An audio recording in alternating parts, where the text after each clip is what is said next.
Hey guys, Dov here, back with another hero highlight. Today we're talking about the Noble Green Knight of Bretonnia. Yeah, definitely a pretty underrated hero in my opinion. You don't see him as often as you should, and he does give you a very powerful tool in a lot of situations, even in situations where you think he might not necessarily work, such as against Norsca. So let's quickly go over the builds here. This is myself playing Norsca up against Flying Taco's Bretonnia. He's got a Enchantress on foot, a giant mass of peasant infantry, including bows, spears, lemobs, and some questing knights in the back, with a couple of halberds as well, which is a nice pick counter Famir. I have got one of them, the Regiment of Renowned Miststalkers, a bunch of Berserkers, 4 Berserkers, 2 regular Marauders, Famir of Shadows, Wulfric the Wanderer, and a couple hounds here, Beasts of Tashnar with some Ice Wolves, alongside some Marauder Horsemen, also kind of taking this flank here.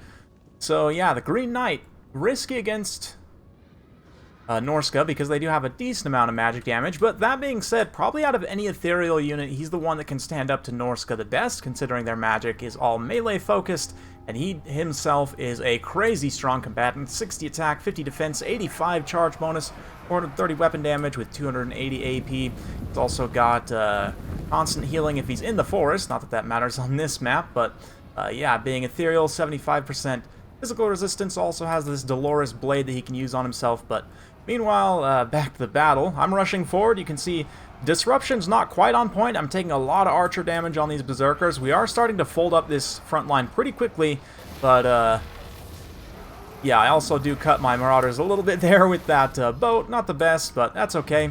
We're going to be pushing forward. Famir just kind of hanging back, trying to counter the cavalry that are coming in to keep my flank from getting overloaded, switching the marauders over there as well. But the Green Knight's going to come in and go after Wulfric here. Now, of course, the Bale Fiend and the Miststalkers all have magic damage.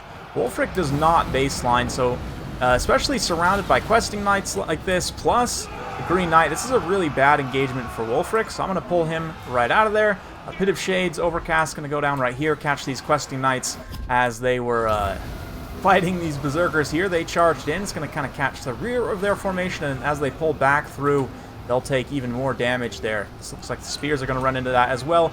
But I was kind of wishing that I had brought Penumbral Pendulum, just because this is so much stuff right here. And you can see I'm also totally forgetting about my hounds, which would have been great to roll up all these archers. Instead, my berserkers are getting a lot of kills in the front line, but they're also taking way too much damage from those archers. Likewise, Wulfric's getting bullied by the Green Knight, and I also was considering taking Occam's Mind Razor, which of course gives extra weapon damage and, more importantly, magic attacks to a unit. You can see the Famir Balefiend desperately trying to get over here. The Throwing Axe concentrated fire here is a lot for the companions. Despite the regrowth, they're taking a ton of damage. Yeah, actually get routed off there, which is great. The Green Knight getting screened by the Marauders as well, but it's just a little bit of a rough situation right now. Scroll of Shielding was popped on Wulfric there to help him resist some of that damage, but see these other questing knights riding up and around here, and these Famir, I mean, they've been doing a lot of damage to the questing knights, but not really the most cost-effective engagements at the end of the day. I mean, the Miststalkers themselves also have really good stats, right? 43-52 for monstrous infantry is very good melee defense. But just they're having a hard time getting a hold of everything. Finally, I activate my hounds here to try and chase off some of these questing knights, get Wulfric protected. Likewise, the Famir has a little bit of a bad time. I tell him to go attack the Green Knight, and he gets caught out kind of alone here, which is not great. Enfeebling Foe a little bit late there. I've been not great in terms of timing the Enfeebling Foe and the Hunter of Champions on the Green Knight. He's been able to mostly avoid taking melee engagements while those were active, but here we kind of get him a little blobbed up, try and hold him in place, and going to switch the Miststalkers over while that Enfeebling Foe is active, and it's just about to drop anyway. But Balefiend will try and stick around. The Hounds also, and the Marauder Horsemen are going to go out and start chasing a lot of these routing units. It's a little late on this. Most of my Berserkers are gone at this point. If I can get rid of all these supporting units, maybe I can win out with these Beasts of Tashnar and so on. But the Green Knight, man, taking very little damage, all things considered. Gonna run in here and fearlessly come fight these Famir alongside the companions of Quenelle. There, the Hunter of Champions finally getting dropped. His melee defense will go down to only 10, so if I can get some hits in, like there, the Miststalkers starting to get some attacks, and the Shadow Balefiend as well, you can see following up. But the Green Knight's fast, of course, as an ethereal unit, going to be quite fast in general. Even with the speed debuffs, there is 43 speed, faster than, or slower than the Famir, but they're not really getting attack animations on him in the meantime, which is rough. And that drops, and he actually gets somewhat surrounded here. So let's see. This is more or less fighting a, maybe not a direct counter, but a pretty close to a counter. Again, able to squeak away though, and those Questing Knights come in, get a nice charge on those Miststalkers, do a ton of damage, very cost effective there. Another enfeebling foe on the Green Knight, and yeah, I'm going to continue to try and avoid him with Wulfric. You can see the Hounds are starting to clean up along with the Marauder Horsemen. A lot of these periphery peasant units are getting cleaned up. Better late than never, I suppose, but is what it is. Drop another boat there, and it looks like the Questing Knights eventually are going to lose out here, but yeah, it's still rough. The Green Knight's still very, very dangerous here. This is what I needed to do, like, earlier on in the battle, is try and get him isolated with both the Balefiend, nice little kick from the Balefiend there, and the Miststalkers. As it is right now, though, we've only been able to do about half HP damage to him, and granted, that's quite a bit, but he's probably going to rout my caster here, which is not great. Oh, yeah. Mir gets terrified, and, oh, just straight up gets slain by the Green Knight. So, yeah, my caster's gone completely. The Miststalker's now with the support.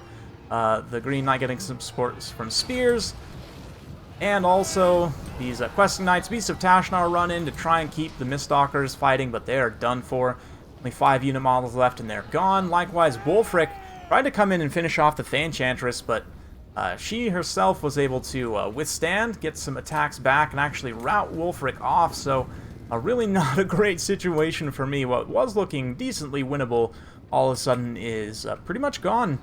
And granted, some of that is due to my own mistakes, absolutely, not activating the Hounds in time. Like, had I had some extra Berserkers in this late game, you know, to help soak hits against the Green Knight and to help clean up some of these extra units, especially like finishing off the Enchantress, would have been quite helpful.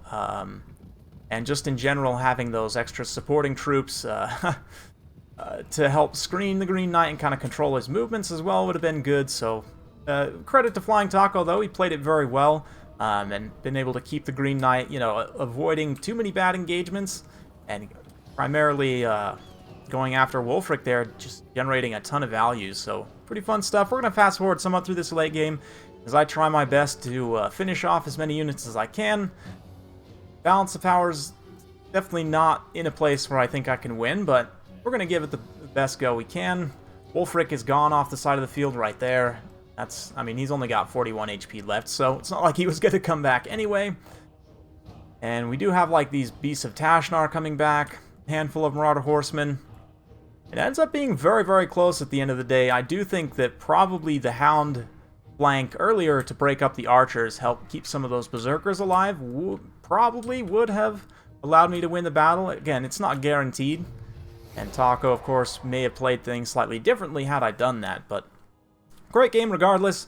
A very fun one. Well played to Flying Taco there, and great performance from the Green Knight in a matchup where a lot of people would consider him to be not great. And I would say, just a word of caution, it is pretty risky. I didn't bring that many Famir, but it is pretty common to see like 2 to 3 Famir with great weapons, plus a Famir caster, which would be a little bit more of an issue for the Green Knight. And again, I could bring like Flaming Sword of Ruin for some cheap magic damage.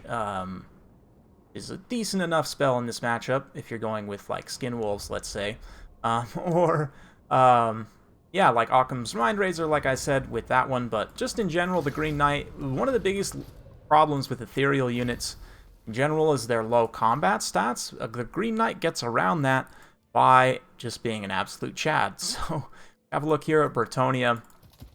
I mean, he is pretty expensive with everything. You can cut this Dolores Blade if you want to. I'd definitely say it's worth bringing to give him that extra power spike.